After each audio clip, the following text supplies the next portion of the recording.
Psicocibernética. Método para la conquista de una vida más fecunda y dichosa por Maxwell Maltz. Prefacio. El secreto de la utilidad de este libro, un importante auxiliar para cambiar su vida.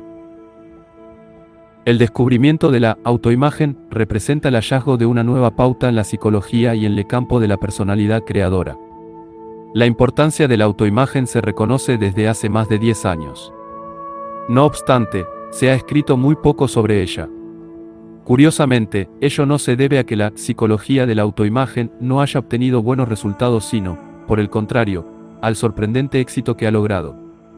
Como lo expresó uno de mis colegas, me he mostrado renuente a publicar mis hallazgos, en especial, ante el gran público debido a que si presento las historias clínicas de algunos de los casos que traté y describo las sorprendentes y espectaculares mejorías en la personalidad, temo ser acusado de exageración o de pretender iniciar un culto, o de ambas cosas.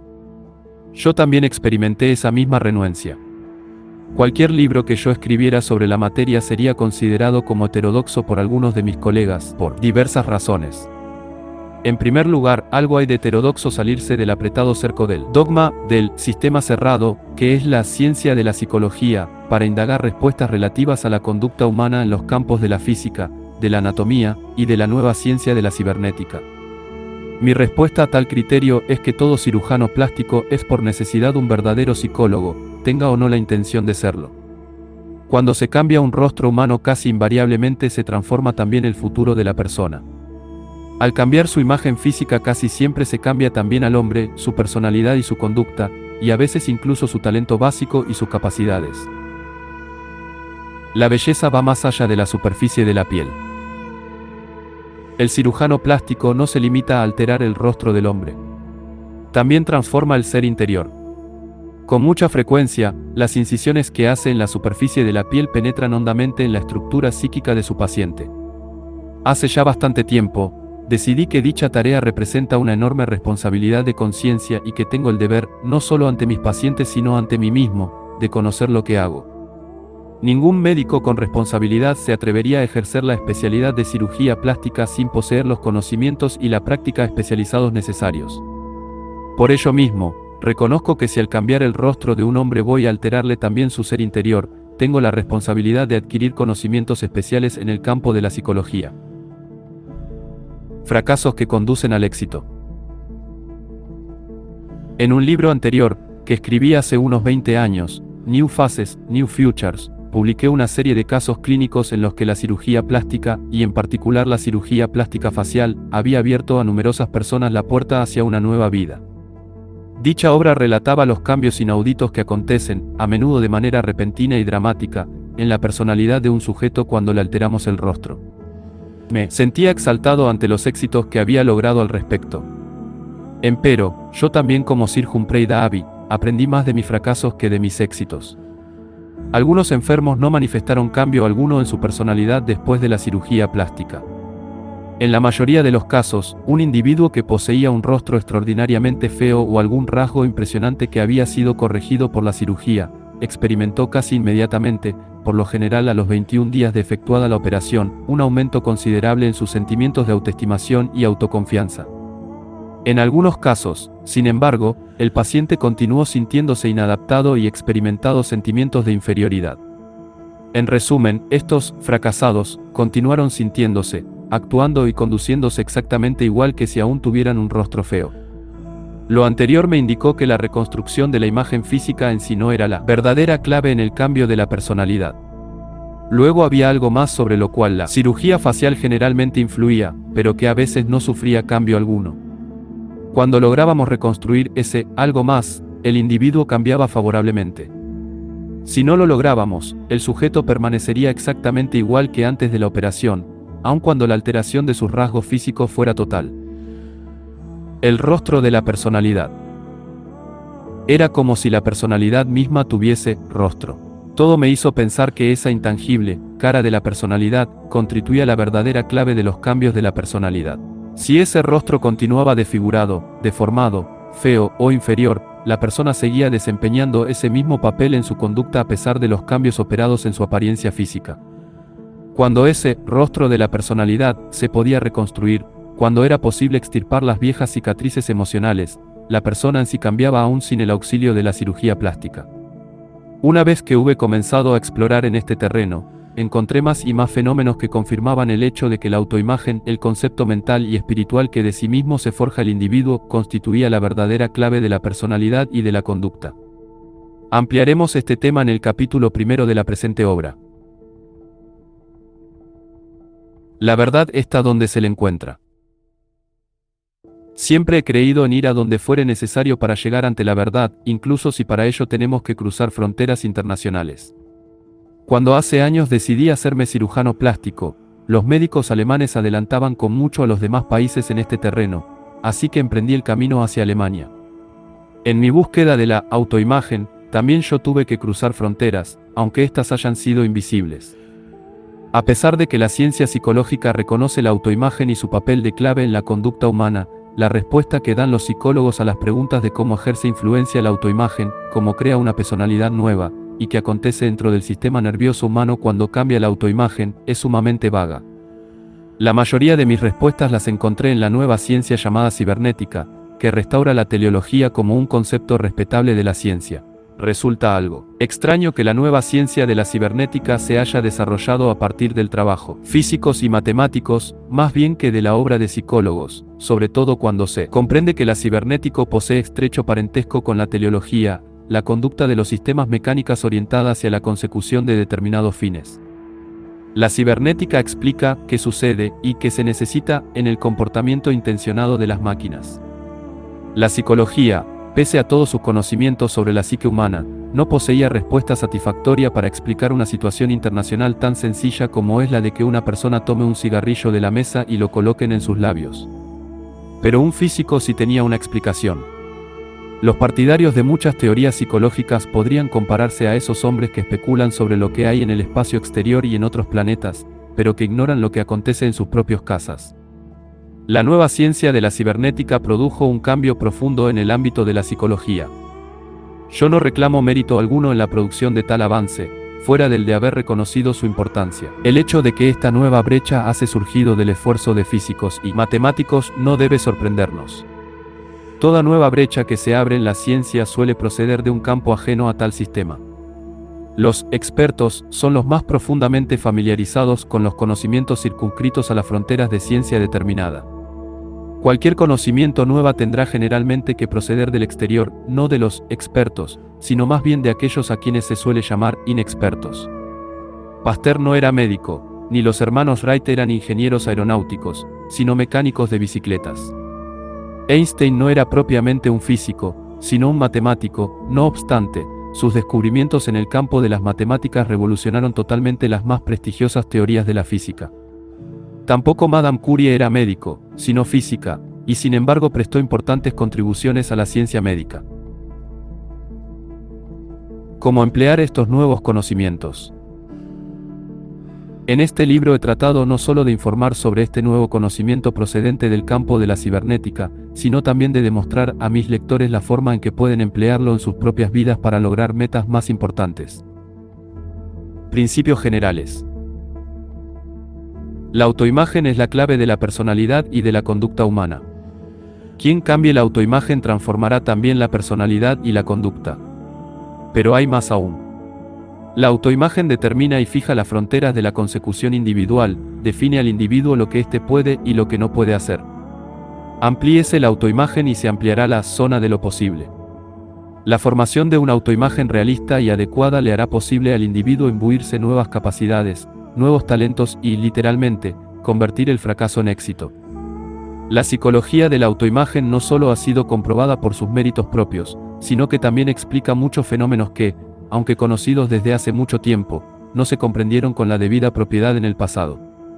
Por ejemplo, hoy existe evidencia clínica irrefutable en los campos de la psicología industrial, de que hay personalidades de tipo extremadamente feliz y personalidades de tipo extremadamente desgraciado, personalidades del tipo triunfador, personalidades del tipo fracaso, personalidades que tienden a la salud y personalidades del tipo enfermizo.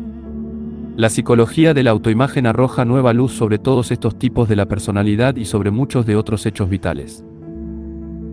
Arroja nueva luz sobre el poder del pensamiento positivo, y, lo que es aún más importante, explica por qué este logra resultados en algunos individuos y no en otros. El pensamiento positivo funciona únicamente cuando corresponde a la autoimagen del individuo, no puede funcionar cuando no está en relación con la autoimagen hasta que ésta haya experimentado un cambio total. Con el objeto de comprender la psicología de la autoimagen y emplearla en nuestra propia vida, es necesario saber algo sobre el mecanismo con que ésta funciona para lograr sus metas. Existe abundante evidencia científica que demuestra que el cerebro y el sistema nervioso humano funcionan con determinado propósito de acuerdo con los conocidos principios del individuo. En lo que a función concierne, el cerebro y el sistema nervioso constituyen un maravilloso y complejo mecanismo de lucha en pos de determinadas metas, una especie de sistema de conducción automática que funciona para beneficio del individuo como mecanismo de éxito o en su contra como mecanismo de fracaso, según su operario, la persona lo haga funcionar y según las metas que éste le señale.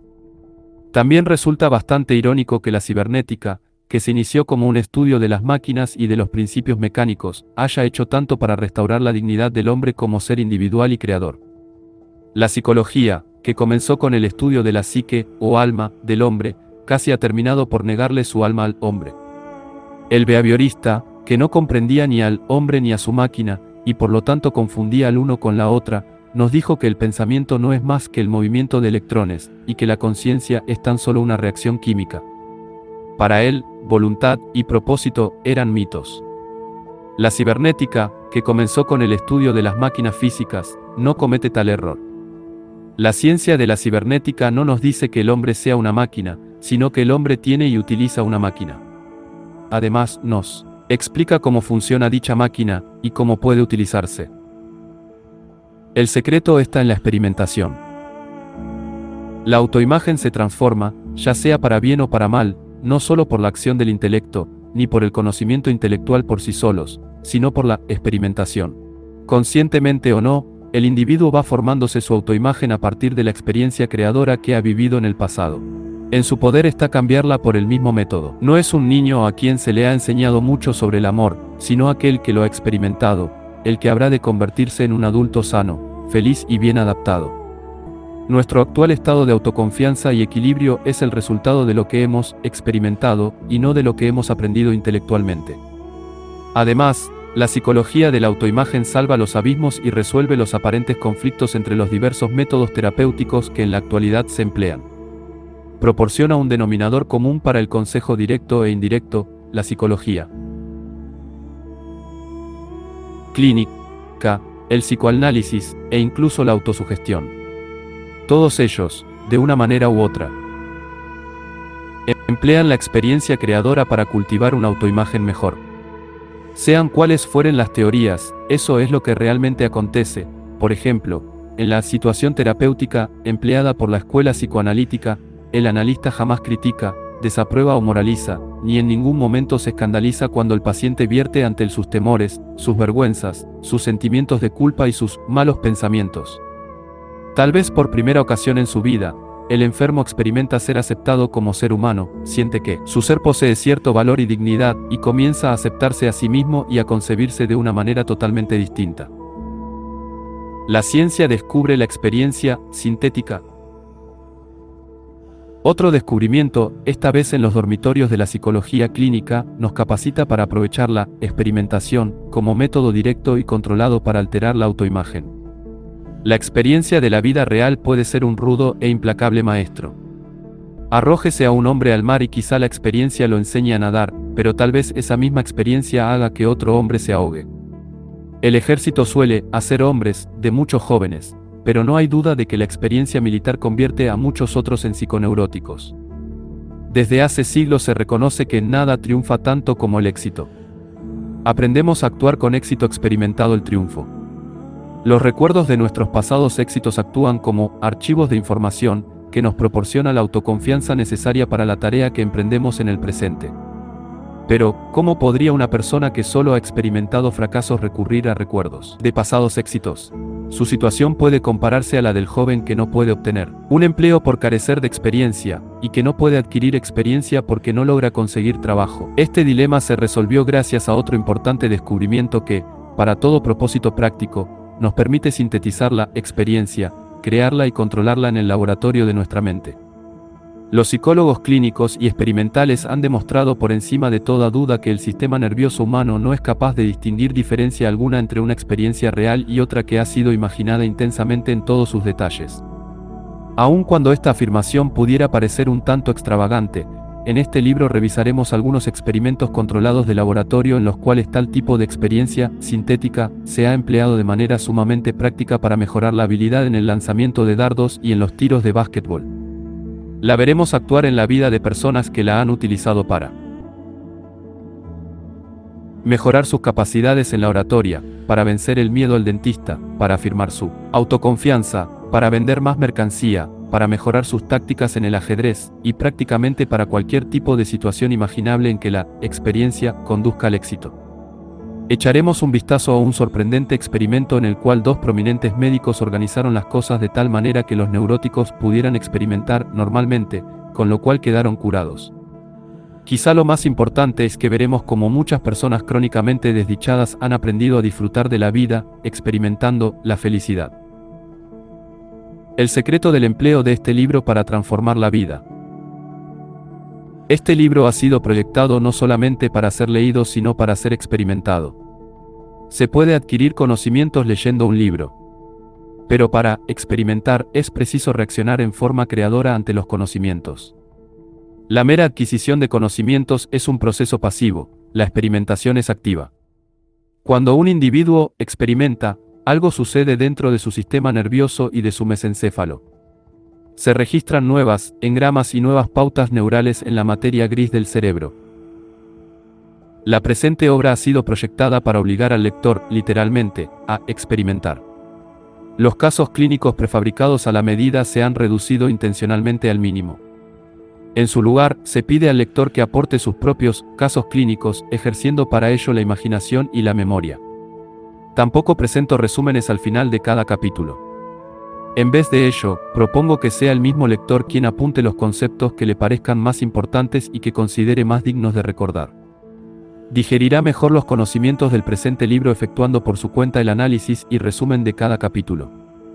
Por último, el lector encontrará a lo largo de toda la obra diversas tareas a realizar y algunos ejercicios prácticos. Dichas prácticas son sencillas y fáciles de resolver, pero es imprescindible elaborarlos con regularidad para derivar de ellos al máximo beneficio. Todo juicio debe reservarse hasta después de transcurridos 21 días. Aconsejo a los lectores no desalentarse si no parece percibirse cambio alguno al desempeñar las diversas técnicas bosquejadas en esta obra para transformar la autoimagen.